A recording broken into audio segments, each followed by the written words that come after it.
பஞ்சு முறுக்கு மந்த்ரா கடலை எண்ணெயில நானே பண்ணுது ஒரு சேலஞ்ச்.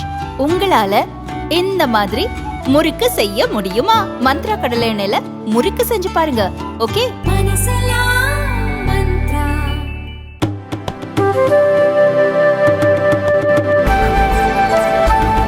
ஹிண்டன்பர்க் அறிக்கை காங்கிரஸ் கட்சியின் சதி என்று முன்னாள் மத்திய அமைச்சர் ராஜீவ் சந்திரசேகர் குற்றம் சாட்டியுள்ளார்.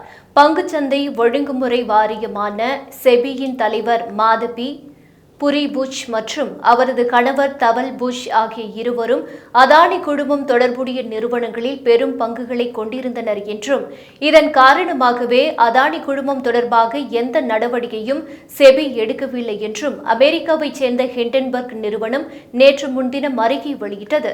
இவ்விவகாரத்தை மாபெரும் ஊழல் என்று விமர்சித்துள்ள காங்கிரஸ் இது தொடர்பாக நாடாளுமன்ற கூட்டுக்குழு விசாரணைக்கு கோரிக்கை வைத்துள்ளது.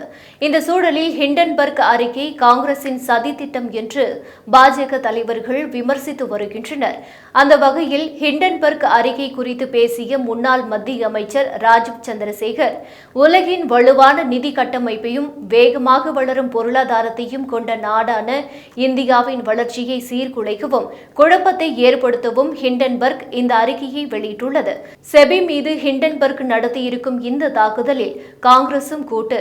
ஒரு சில உண்மைகளை கோரி பல பொய்களை அடுக்கும் காங்கிரஸ் பாணியிலேயே இந்த அறிக்கை உள்ளது. காங்கிரசின் உதவியுடன் பல சர்வதேச அமைப்புகள் இந்தியாவின் வளர்ச்சியை குலைக்க முயன்று வருகின்றன என்று காங்கிரஸ் கட்சியை சரமாரியாக விமர்சித்துள்ளார்.